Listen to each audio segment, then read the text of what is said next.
Good morning. Welcome to this virtual service of the Unitarian Universalist Fellowship of Waynesboro. I am so glad you came. I am Susan Clark, your lay leader for today. I have been a member of this fellowship for over 30 years and am so looking forward to going back to our church and being able to see all of you in person. We are a welcoming fellowship for everyone, including LGBTQ members of our community and others who have not felt welcome in other settings, and hope you find a home here with us. We believe that there is enough love to go around for everyone who enters our doors when we are either meeting in person or virtually.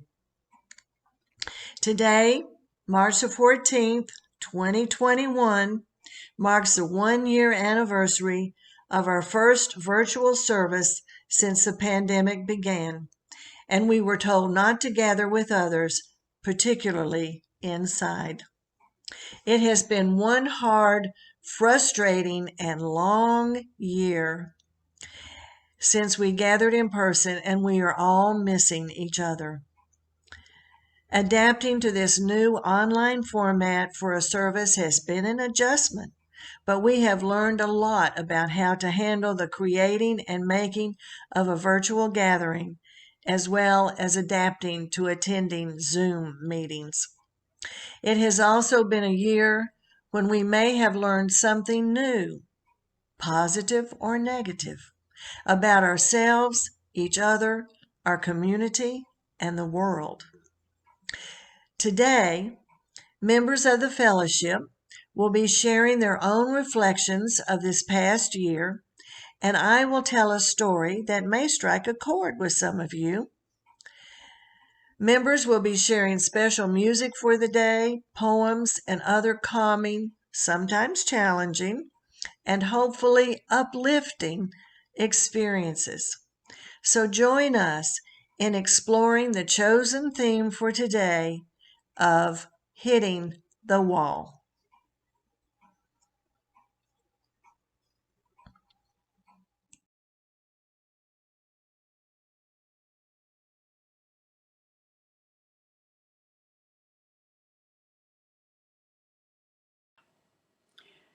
Our Community Knows No Boundaries by Nancy Reed McKee from the UUA website. Our community knows no boundaries. We are not confined by the physical limits of walls, or for that matter, of what often binds us, restricts us, and holds us back. We are freer than we know. When we release ourselves and each other from expectations of what is needed for true community, we are here together in space. We see you, we hear you, we love you, and we light this chalice, a beacon of this community holding us all together, here, now.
We know there are people in our fellowship community, as well as those in the greater community, who are experiencing pandemic illness personally, illness or death of a family member or friend, or other concerns in their lives.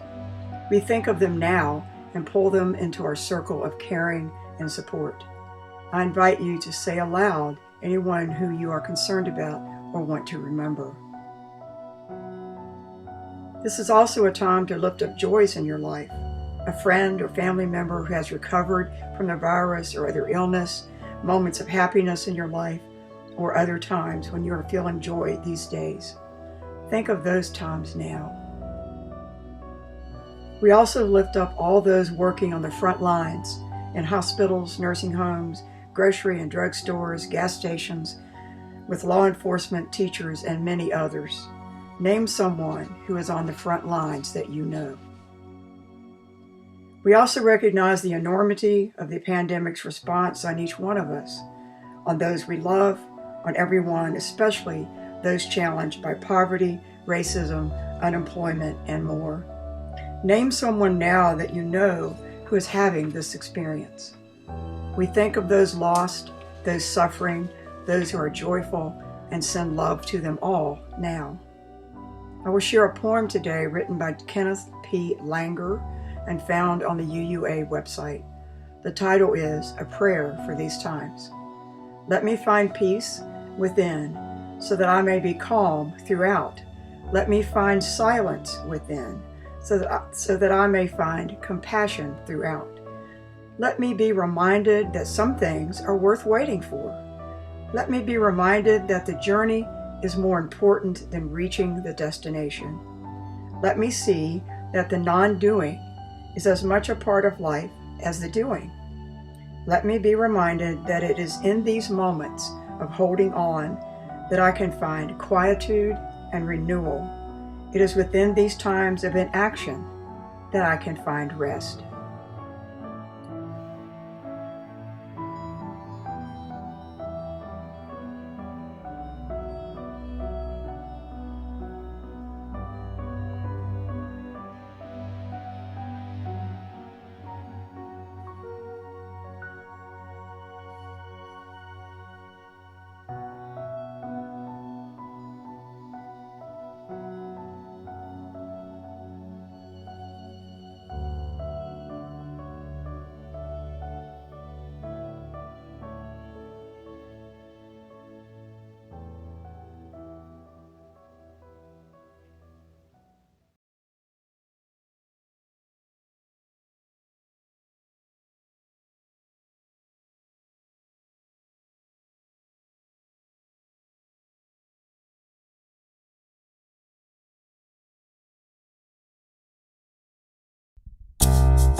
We are going, heaven knows where we are going, but we know within, and we will get there.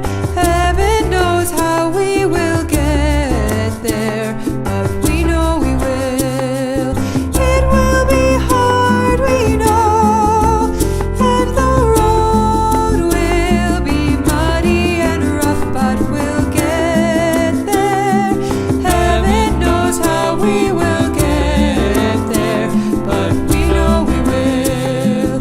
Oh yeah yeah, oh yeah yeah, oh yeah yeah, oh yeah yeah. We are going. Heaven knows where we are going, but we know within, and we will get there.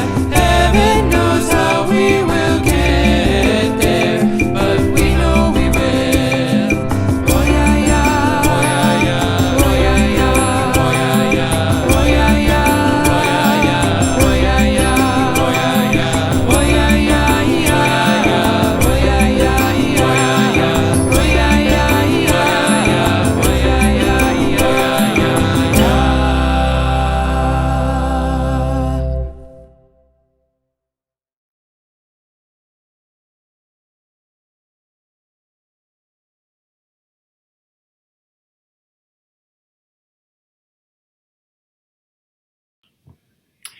Things I have heard and said this week. Please mute yourself and listen. Please unmute yourself and speak. Let's take a moment to breathe. Let's take turns saying our names. Would you like to hold up your volcano? Would you like to draw an elephant? I'm so sorry. I thought it was yesterday. I'm so sorry. I thought it was tomorrow. How are we doing? Are we okay? Everybody doing okay? Here is an amulet to print and hang above your door. Here, an old story about a young woman who saved her grandfather by singing. Here is my living room, my bathroom, my porch, my basement, my kitchen. Here are the windows across the street and the faces behind those windows. We venture out. We give each other a wide berth, like ships in rocky waters, humbled by the sea. We wave to each other. Through windows and screens, we sing and raise a glass, simultaneous, but not together. Oh, my friends, my beloved strangers, I never knew our closeness until it was gone.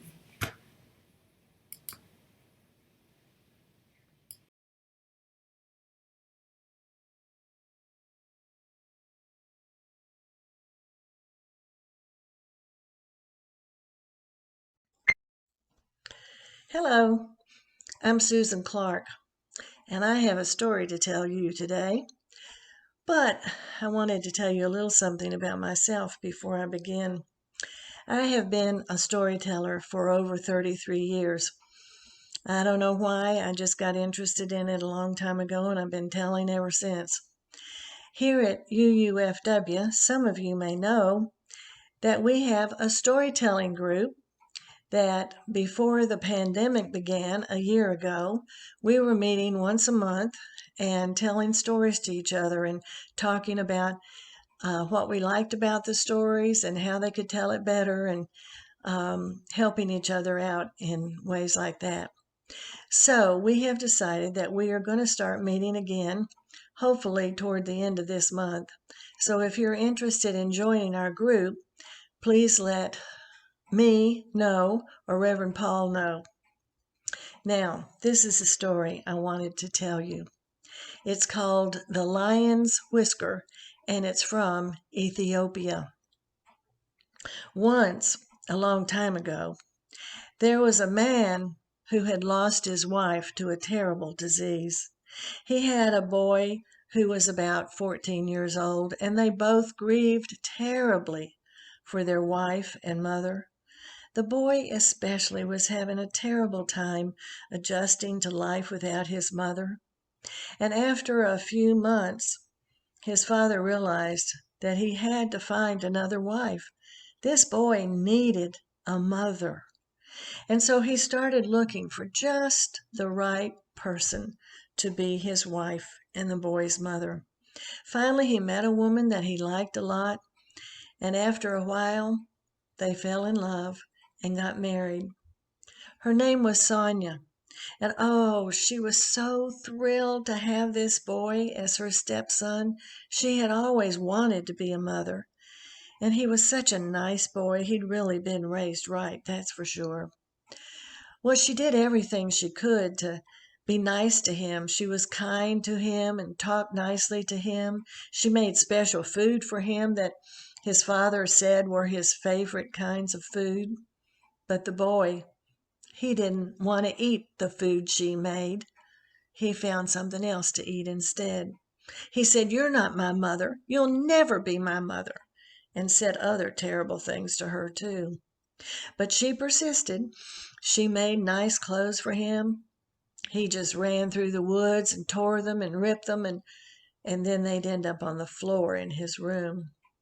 Day after day, she did nice things for him. Sometimes she even tried to hug him or kiss him, and of course, he just turned away. Well, finally, she became so anxious and so worried and so determined that she told her husband she was going to go to the witch doctor in town to see if there was anything that he could help her with. Maybe he could make a love potion for her, or some kind of a special powder that would make the boy like her. Well, when she told his father what she wanted to do, he just shook his head. But she was determined, and so when he went hunting, she went into the village to find the witch doctor. Now, this witch doctor, he was very good at the wounds and the problems of the body, but also at the wounds and problems of the heart and the soul. So she told him about her problem. She told him how much she wanted this boy to love her and that she would do anything to make that happen. But the father, the witch doctor, he just stared off into the distance and pulled on his beard, and he was in deep thought for a long time. And finally he looked at her and he said, "I want you to go up into the mountain, go up that way, and up there is a ferocious lion that lives. I want you to go up there and take a whisker from the face of that lion and bring it back here to me." She said, "What? What did you say?" "I want you to go up the mountain and find that ferocious lion and bring back a whisker to me." She said, "Well, how am I going to do that? I have no idea how to approach a lion. How do I do that?" He said, "I have no idea. I know a lot about potions and powders, but I don't know anything about lions. You're going to have to do the best you can to figure it out." Well, the woman was very upset. She wanted a powder or potion. She wanted something that would work. But she went back to her house, and while she was there, she was thinking of anything she could do, any possible scenario where she could imagine herself going to see a lion and pull a whisker out of his face. She tossed and turned all night long. Finally, she thought she had a plan. So she went up that mountain. She walked for a long, long time, maybe 2 or 3 hours. Finally, she came to where she saw a cave off in the distance, and she thought, maybe that's where the lion lives. Now, she had taken some meat with her, a big chunk of meat, and she thought that maybe she was about a mile from that cave, and so she took that meat and just put it out on the ground where the lion was very sure to see it, and then she went back home. Now, the next day, she took some more meat. She went up that long, long road up the mountain, and finally she came to that cave. And this time she went up a little bit closer, maybe more like a half a mile from the cave entrance. She put that meat down on the ground and she went home. Now, the following day, she went up the mountain to where the ferocious lion lived. And this time she stopped about 100 yards from the mouth of the cave, put that meat down. But this time she didn't go back home. She went and hid behind a boulder and waited. And pretty soon that lion, he came out of his cave, just walking and looking and sniffing.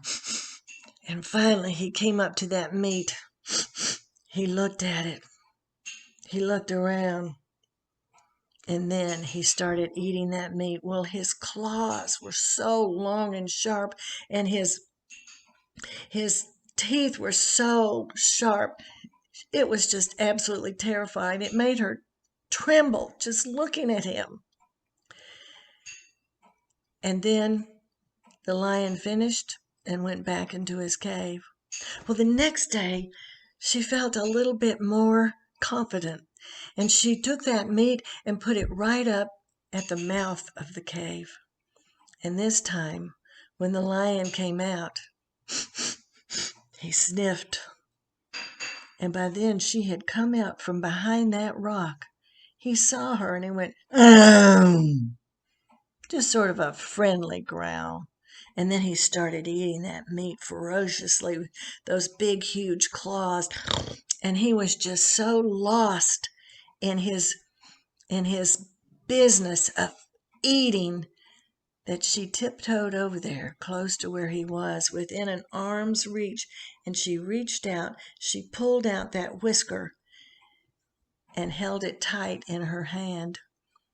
When that lion was all through with the meat, he looked at her, licking his lips, licking his jaws,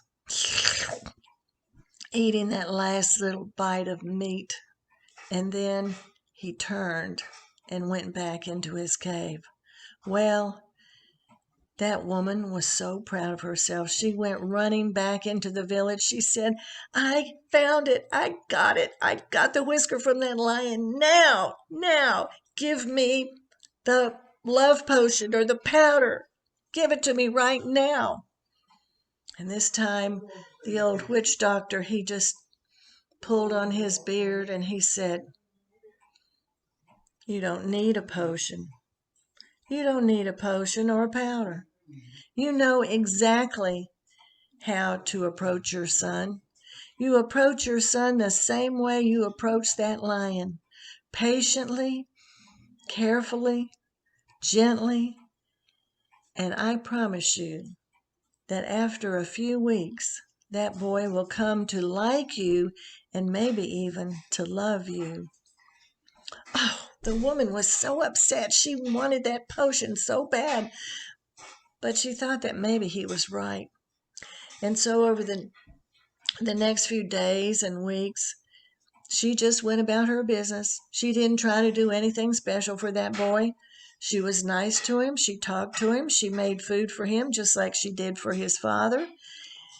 And sure enough, after a while, that boy, well, he started helping her around the house. And then after a few weeks, he sat down one day and just talked to her. They just chatted for the longest time. And then after a while, they would go for walks every now and then and talk and throw stones and throw flat rocks across the river and things like that.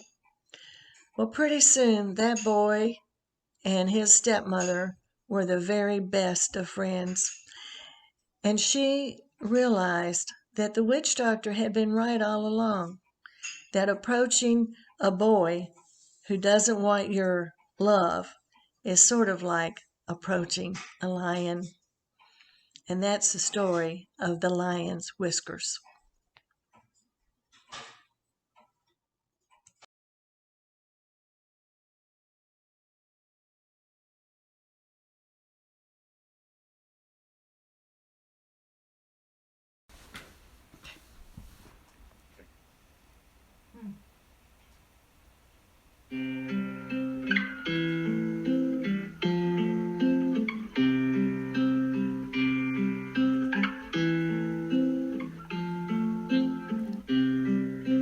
Breathe in, breathe out.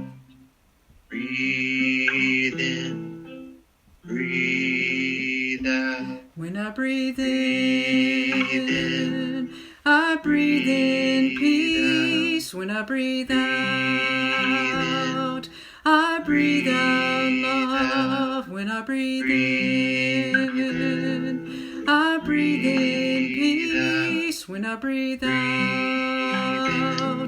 I breathe out love. When I breathe in, I breathe in peace. When I breathe out, I breathe out love. When I breathe in, I breathe in peace. When I breathe out, I breathe out love. When I breathe in, I breathe in peace. When I breathe out, I breathe out love. When I breathe in, I breathe in peace. When I breathe out, I breathe out love. Breathe in, breathe out. Breathe in, breathe out.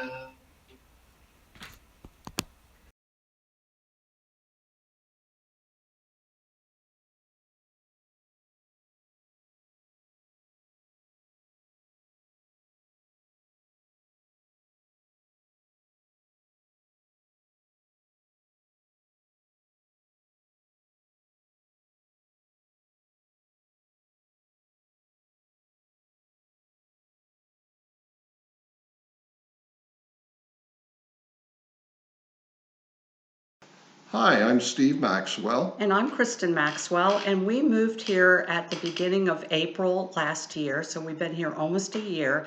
We moved from Florida, and we made the decision to sell our house in Florida and move to Virginia right before the COVID pandemic hit. So we had to go through the process of selling our house during COVID, and then which was very nerve-wracking, but we did finally sell it, and then we moved here to Stanton, Virginia. knowing that it would take us longer than a day to make the drive, we had to think about, were we going to be able to stop somewhere and sleep safely in a hotel somewhere, which we did in South Carolina. We moved here to Stanton, Virginia, brought everything we would need for 2 weeks because we had to quarantine when we first arrived here. And we moved into our apartment here in Stanton and started to try to get to know some people, which fortunately we got to know some of the people in our building. But it was a strange time to move here because we had limited opportunities to kind of get out and about and figure out our new community. And then obviously, we also had difficulty connecting with a new faith community. We've been active members of the UU Congregation of Miami. We've also been longtime members of Unitarian Universalist Church in Cherry Hill, New Jersey. And we had been maintaining 2 residences going back and forth. It was difficult saying goodbye for what was probably the last time to our friends in Miami. And then, Kristen, do you want to speak to the thing that you were talking to me about? Well, it was strange because we were both in leadership positions, and so the minister really wanted the congregation to be able to say a proper goodbye, so they had planned a luncheon and all these other things for a proper goodbye, and none of that happened because we had to just sort of slink out of town in the middle of the pandemic in order to move to Virginia.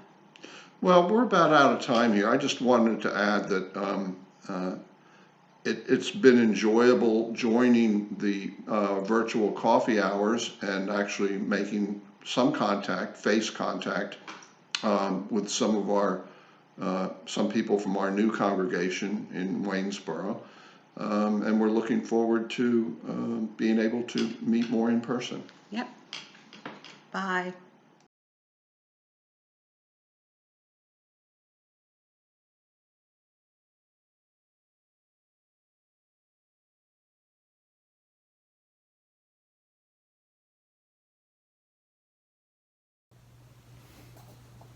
The day I knew I had hit the pandemic wall was Wednesday, February 10th. This is the day I made my last trip to the office in Alexandria to drop off and pick up work. Before the pandemic, I used to look forward to these trips.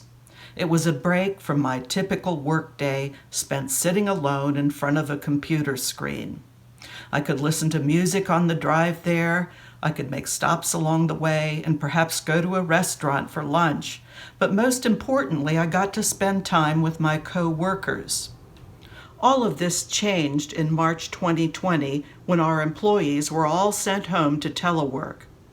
After a few weeks, we were told that we could come into the office as long as we coordinated ahead of time with our supervisor, and only 2 people per floor would be allowed in on any given day.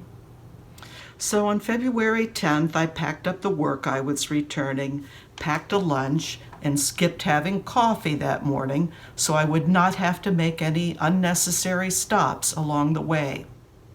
I pulled into an almost empty parking lot soon after 10 a.m.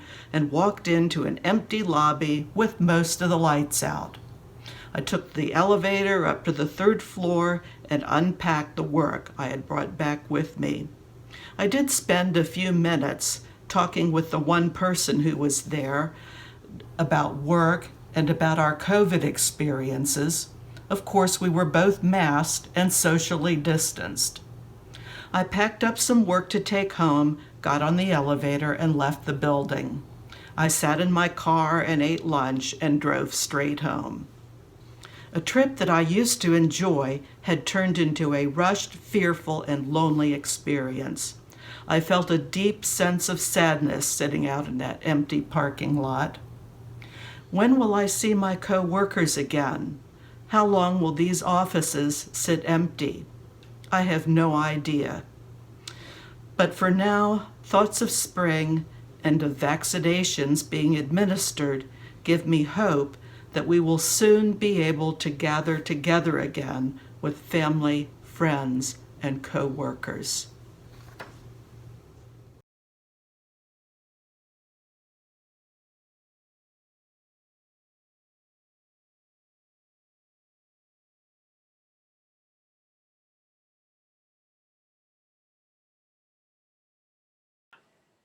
I believe that I hit the wall early in the pandemic. I remember the initial information coming out about the virus, and I was concerned, but not afraid. I was supervising a student teacher at a high school, and it was the third day of her second placement. An announcement came over the PA in the school while I was there. The governor had just closed all schools, and we were to leave the building and go home. What? We all said. I listened to the disturbing news on the radio as I drove home. In the days following, I was glued to the TV, radio, and internet as the realities of the virus unfolded. It was deadly, particularly for those over 65 with underlying conditions. This is when I ran into the wall of fear. I am over 65 and I have asthma. My daughter was so concerned about us going out for even groceries that she came from Richmond to basically live with us for 4 months so she could do all those necessary errands. I remained because of fear of not surviving the virus at home every day, 24/7. Fear of leaving home ruled my daily thoughts. In the initial days of the pandemic, so little was known. My daughter even wiped down groceries when she came home and changed her clothes and took a shower. The endless days began to settle into a routine of her working her job from our home, my husband working on home projects and his consulting job, and me trying to find things to do that would remove even one brick from the wall of fear. I sewed masks for family and friends using a pattern from the internet. I sewed masks for Augusta Health Center frontline workers through a group of volunteers. We cooked and baked from scratch like we've never done before. I played with my daughter's cat, Neptune. I read books. We sent videos to our grandsons or FaceTimed or read books to them online. Sometimes we went for drives or picnics when the cabin fever became unbearable. But the fear was still there. Then one day, I just had to get out, and the other two were busy. So I nervously got in the car and I drove. I didn't go far, but the freedom of driving away, of still being in the safety cocoon of the car, made a big difference. It pushed the fear down just a little.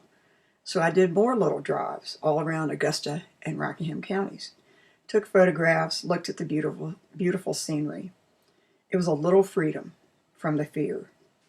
Eventually, my daughter had to go back to Richmond, and I learned how not to be afraid of grocery shopping with her help. And we learned more about the virus, like we didn't have to really wash down groceries or take showers when we got home. And the fear receded a little, but it was still always there, lurking. But fear is also now what keeps me safe, not cooped up in my home 24/7. I get out a little more with my mask and social distancing, but not too much. And I've learned to manage the fear so it's not the last thought I have before I go to sleep or the first thought I have when I wake up. Now that I've received my second vaccine, the fear is still there as a little voice reminding me to socially distance, wear a mask, and wash my hands. But it does not dominate my thoughts as it once did. While I am still at home most of the time, I'm making that choice and not letting fear make it for me. I feel hopeful again.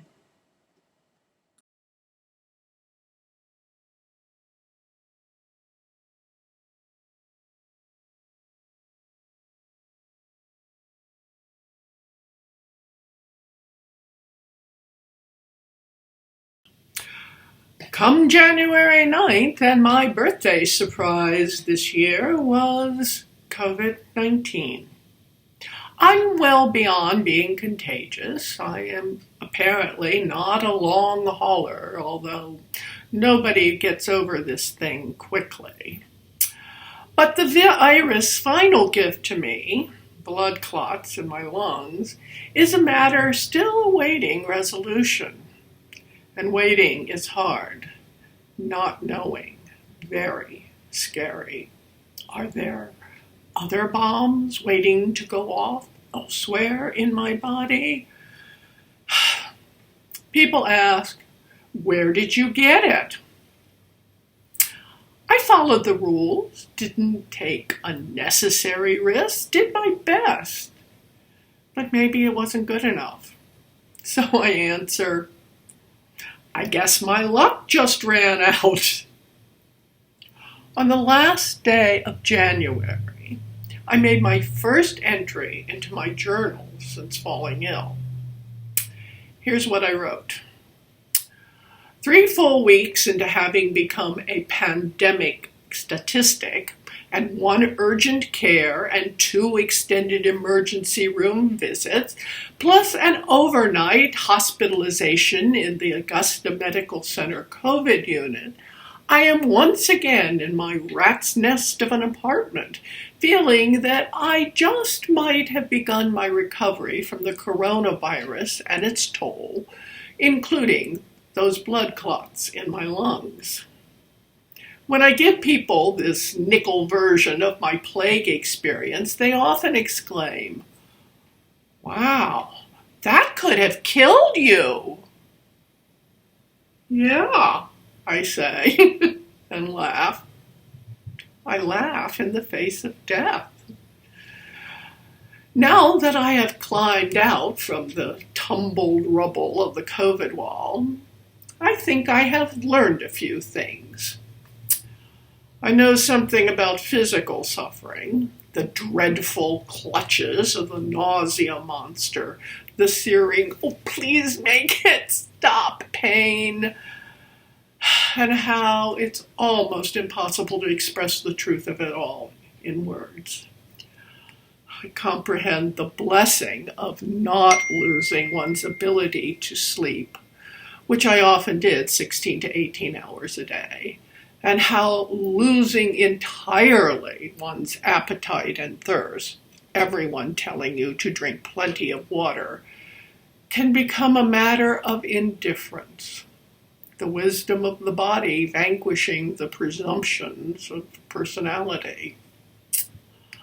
I also grasp the wonders of the mind, taking me serendipitously down the highways and byways of my life, discovering treasure troves of forgotten memories, and realize that, unable to do, I could just be and not be bored. And I remain astonished how many people appeared, shining bright even through my brain fog, to offer sympathy and cheer, to encourage and comfort, to overwhelm me with their willingness to do almost anything to help me and my COVID-stricken husband.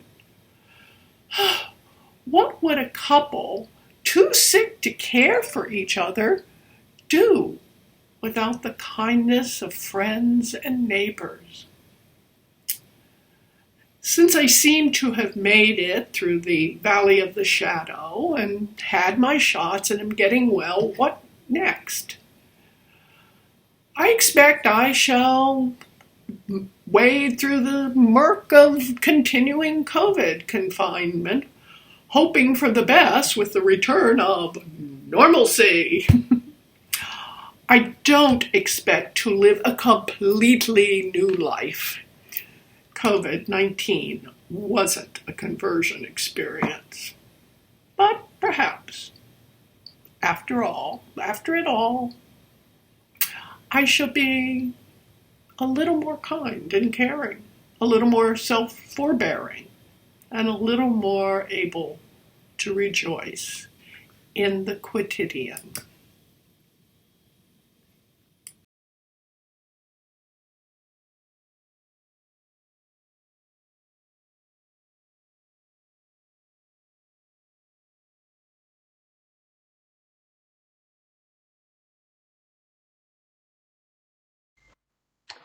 Hello, everyone. I don't feel like I ever really had a hit the wall moment during this pandemic, and I guess I can be thankful for that. Instead, my down moments have been less intense.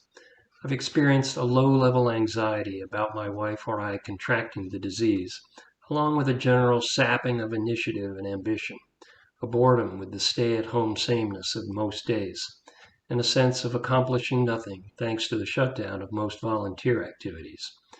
All in all, the blahs more than the blues or a breakdown. I realize these are akin to first world complaints compared to anyone who has lost a loved one, endured the disease themselves, or lost a job, let alone some combination of these traumas. My greatest anxiety the past year has been over my dad, who's 99 and lives in a retirement facility in Harrisonburg. For most of the year, we were not allowed to visit him, and he couldn't dine or socialize with his fellow residents. He doesn't complain a lot, but I knew the social isolation was bad for him, and the news was full of outbreaks at nursing homes. Though we couldn't visit him in his apartment, we were allowed to pick him up and bring him to our place or visit in a park. We agonized over the risks of doing that versus the benefits of relieving his isolation. We compromised and arranged a number of outings that did us all good. Thankfully, no one got sick, and Dad has now had the vaccine. I've tried to fight off the blahs by staying as active as constraints permit. I'm a firm believer in the restorative power of nature. Hiking has been a socially distanceable pleasure, and trail maintenance work provides a tangible sense of accomplishment. So does rescuing trees on my property from entangling invasive vines. If any of you would like to benefit from this therapy, just let me know. We still have a few slots open. My wife and I also boldly made 2 road trips to Colorado to visit our new grandson and his parents. And in the winter, various indoor projects help keep me busy and the blues at bay. Finally, my wife Sharon has been a life-saving pandemic companion.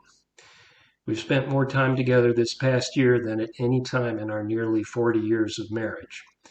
It's gone better than probably either of us would have expected. Who knows how many walls I would have hit without her love and support.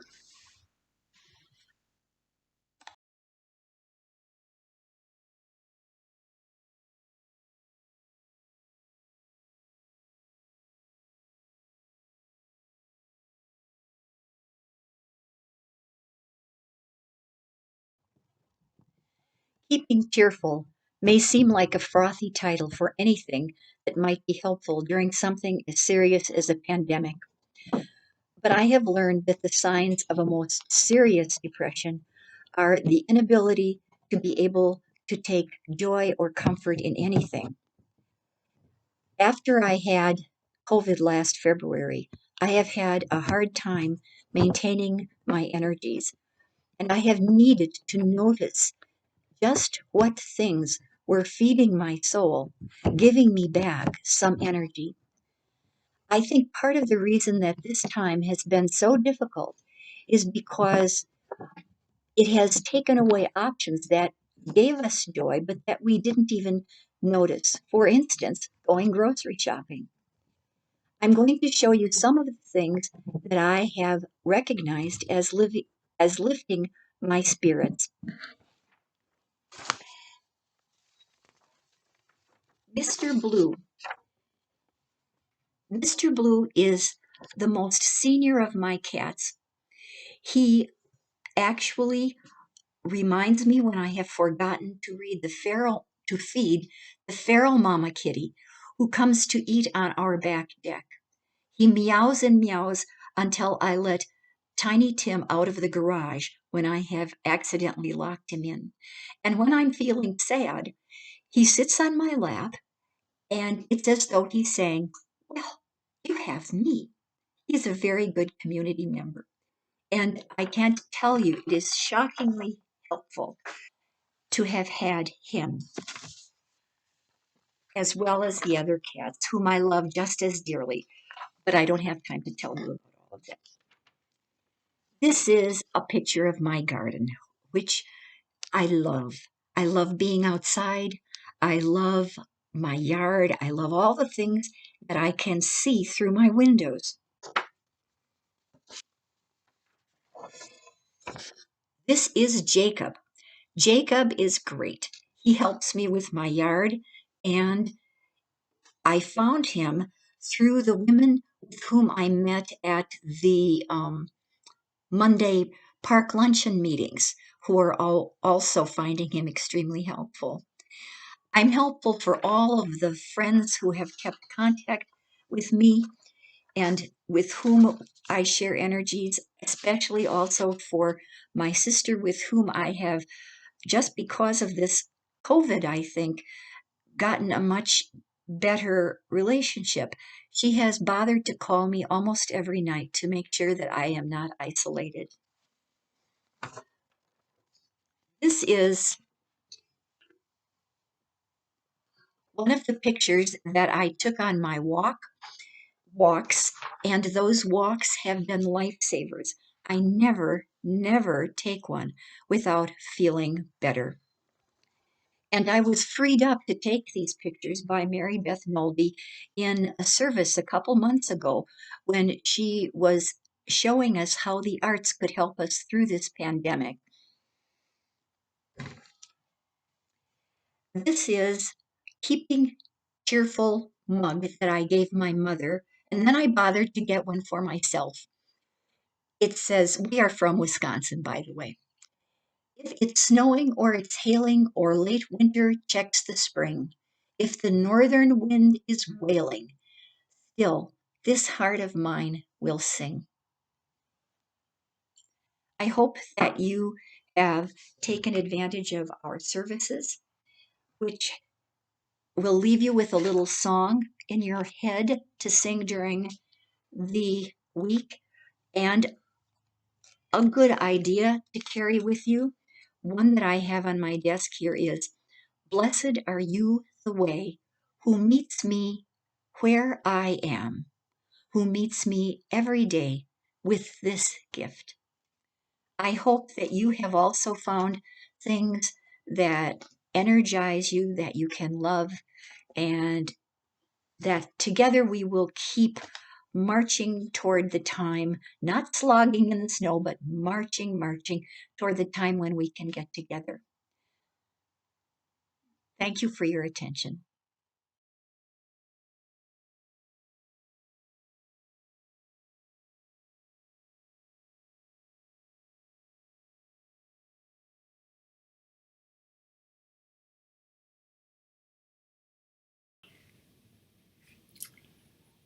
I'm okay during the day, but at night I get scared, which makes it hard to breathe, which is a symptom of the pandemic, which is what scares me.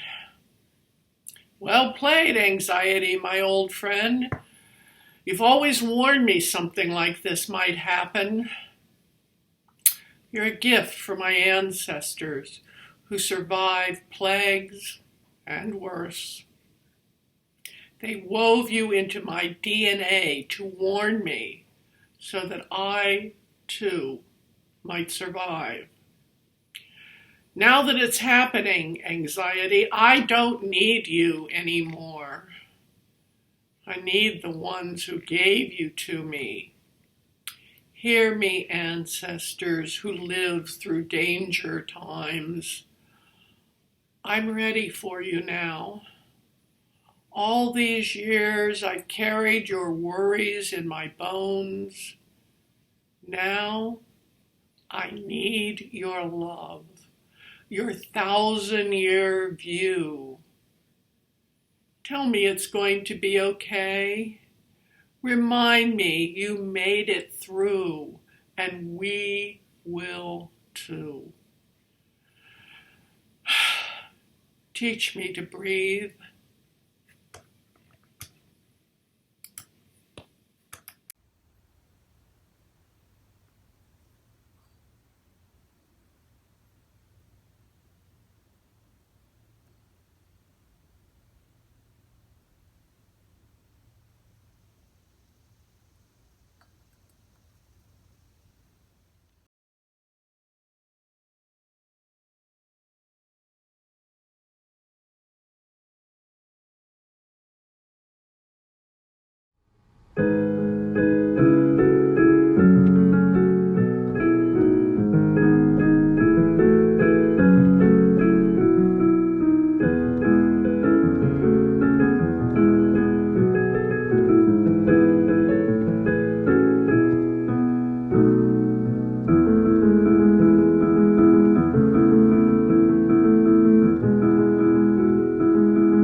standing on